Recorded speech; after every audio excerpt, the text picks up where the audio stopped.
Cell-free DNA. Do you know what is it? To answer this question, we invited Dr. Attila Bursuch, CEO at Omixon, an expert about everything. Let me start with genomic DNA. Genomic DNA is normally packaged in chromosome in the cell nucleus. However, when cells undergo apoptosis, for example, due to injury, such as, for example, in transplantation, graft injury, these apoptotic cells will release their DNA content into the bloodstream, and they will be chopped up into small pieces, and they will be free floating in the plasma. So in practice, if we are taking a tube of blood, we spin it down, the cell-free DNA is in the plasma fraction. What a challenge to find the genomic DNA from apoptotic cells after a transplant. It is as to find a needle in a haystack, right? And this is the reason digital PCR is a very useful tool to find those DNA fractions free in the bloodstream. According to the QIAGEN website, digital PCR is a technique where the sample is partitioned into many individuals' reactions so that either 0, 1, or more target molecules are present in each reaction. This approach makes it surprisingly easy to detect a single positive against a strong background of negatives. But Attila, why is it so important to measure cell-free DNA in post-transplant patients? Cell-free DNA is related to the injury of the graft. When there is an ongoing injury, then more cells release their DNA content into the bloodstream. So the graft-derived or donor-derived fraction of the cell-free DNA is going up.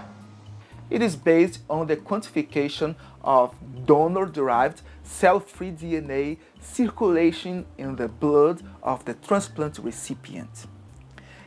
Elevated levels of donor-derived cell-free DNA after a certain period generally indicate failure of the transplanted graft. So, cell-free DNA analysis is crucial in organ health monitoring. Quantitative analysis of cell-free DNA is recognized as a powerful diagnostic tool to monitor organ health. And we have now this kit to monitor cell-free DNA by digital PCR, called Holograft, from Omixon. The test seems to be very simple. Firstly, a screening test is made, where the DNAs are analyzed to identify all the informative assays for the samples. An informative assay is an assay for a marker allele that is present, positive, in one individual genome and absent, negative, in the other genome. There are 43 genetic markers on the screening panel, and each of the 43 assays is designed to have a distinct biallelic copy number variant, CNV, in the human genome. The protocol is quite simple. You prepare a mix using PCR master mix, sample DNA, water, and add that mix into the typing plate. This total mix is transferred to the nanoplate, which is loaded into the QIAcube digital PCR system in this example. There are other digital PCR machines you can use. Well, certainly Attila can tell us better how Holograft works and how it is useful to monitor cell-free DNA post-transplant.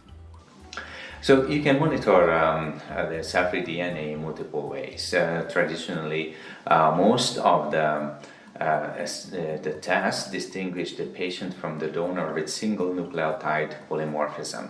It means that they will amplify both alleles from the graft and alleles both from the patient. Now, in contrast, holograft uses a completely different approach. Holograft looks at markers which are absent in the patient and only present in the donor in order to determine the amount of cell-free DNA from the donor-derived fraction. And this way, the amplicons which are measured, these amplicons have, if it's 80 nucleotide long, it's an 80 of 80 specificity. If I look at it on the basis of the method, which uses digital PCR, then it is specific both at the primer level as well as the probe level. So this is the highest level of specificity, and because this particular marker is missing in the patient, it is a measurement against negative background. Once donor-specific markers have been found, quantification is performed to monitor graft-derived cell-free DNA in circulation. In the monitoring test, 2 or more of the informative assays are used to quantify the DNA of interest in an unknown sample. Any of the informative assays identified in the genotyping can be used to perform the concentration of graft-derived cell-free DNA, and total cell-free DNA is again measured using digital PCR. The protocol is quite the same, but now using the marker selected during the screening step.